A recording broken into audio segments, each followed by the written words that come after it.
अमेरिकी राष्ट्रपति Donald Trump के टैरिफ वॉर के बाद भारत सहित दुनिया भर के बाजारों में हड़कंप मचा हुआ है। सभी की निगाहें लेकिन इस बीच अब टिक गई हैं 9 अप्रैल को होने वाली आरबीआई गवर्नर की पॉलिसी पर, यानी कि एमपीसी की बैठक के बाद क्या पॉलिसी आएगी। उम्मीद जताई जा रही है कि इस बार आरबीआई 50 बेसिस पॉइंट तक की राहत दे सकता है। ऐसे में आज हम इसी पर बात करेंगे, क्या वाकई में जो ट्रंप साहब ने टैरिफ का ये टेरर शुरुआत की है इसकी, और एक ट्रेड वॉर या टैरिफ वॉर की तरफ पूरी दुनिया बढ़ चुकी है, उस बीच में क्या आरबीआई कुछ रेट कट्स अनाउंस करेगा? उन रेट कट्स के बाद क्या कुछ इकोनॉमी को बूस्ट मिलेंगे, और वो इतने होंगे क्या कि जो ग्लोबल सप्लाई चेन की प्रॉब्लम की वजह से भारतीय अर्थव्यवस्था पर जो दबाव आएगा, क्या वो उससे पार पाने में मददगार साबित होंगे? क्या एक फ्रेश एयर का झोंका हमें दिखने को मिल सकता है आरबीआई पॉलिसी में? इसी पर चर्चा करने के लिए इस वक्त हमारे साथ खास मेहमान हैं। पहले आप ये रिपोर्ट देखिए, मैं लौटता हूं मेहमानों के साथ।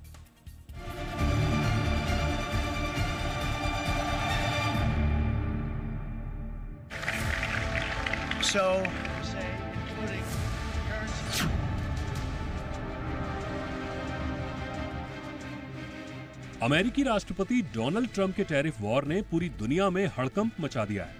भारत पर 26% का भारी भरकम टैरिफ लगाने के बाद शेयर बाजारों में कोहराम मच गया है। सेंसेक्स और निफ्टी में भारी गिरावट देखने को मिली है, तो वहीं ग्लोबल मार्केट्स भी लाल निशान में डूब गए हैं।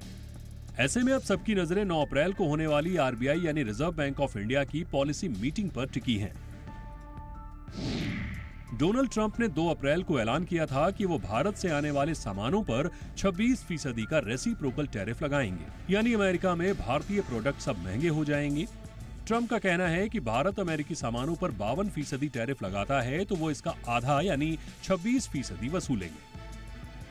ये टैरिफ 5 अप्रैल से 10% बेस रेट के साथ शुरू हुआ और 9 अप्रैल को पूरी तरह लागू हो जाएगा। लेकिन इस फैसले ने बाजारों को हिला दिया है। बाजार में भारी गिरावट देखने को मिली। आरबीआई की 7 से 9 अप्रैल तक होने वाली मॉनेटरी पॉलिसी कमेटी की मीटिंग में बड़ा फैसला हो सकता है। जानकारों की माने तो आरबीआई रेपो रेट में 50 बेसिस पॉइंट्स यानी 0.50% की कटौती कर सकता है। अभी रेपो रेट 6.25% है और फरवरी में इसमें 0.25% की कटौती हुई थी। अगर रेट कट होता है तो ये अगस्त 2022 के बाद का सबसे निचला स्तर होगा।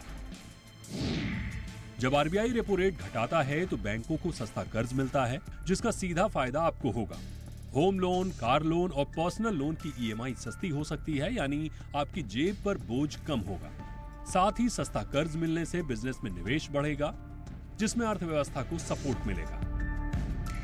चलिए अब एक नजर डालते हैं कि आरबीआई ने कब रेपो रेट में बदलाव किया। मई 2020 में कोविड के दौरान आरबीआई ने रेपो रेट में 40 बेसिस पॉइंट्स की बड़ी कटौती की थी। मई 2022 में बढ़ती महंगाई को काबू करने के लिए आरबीआई ने रेपो रेट बढ़ाया, जो 4.40% हो गया। जून 2022 में फिर रेपो रेट में बढ़ोतरी हुई, रेट पहुंचा 4.90%। दिसंबर 2022 में बढ़ोतरी के साथ रेट 6.50% पर स्थिर हुआ। फरवरी 2025 में पहली बार रेट कट हुआ, रेट 6.25% किया। और अब अप्रैल 2025 में 50 बेसिस पॉइंट्स की कटौती पर चर्चा हो रही है। ऐसे में अब सभी की निगाहें आरबीआई पर टिकी हैं। अगर आरबीआई रेपो रेट में 50 बेसिस पॉइंट्स की कटौती करता है तो अर्थव्यवस्था को नई मजबूती मिल सकती है। ट्रंप का टैरिफ वॉर भले ही बाजारों को डरा रहा हो, लेकिन आरबीआई के पास अभी भी राहत का रास्ता है। ब्यूरो रिपोर्ट, जी मीडिया।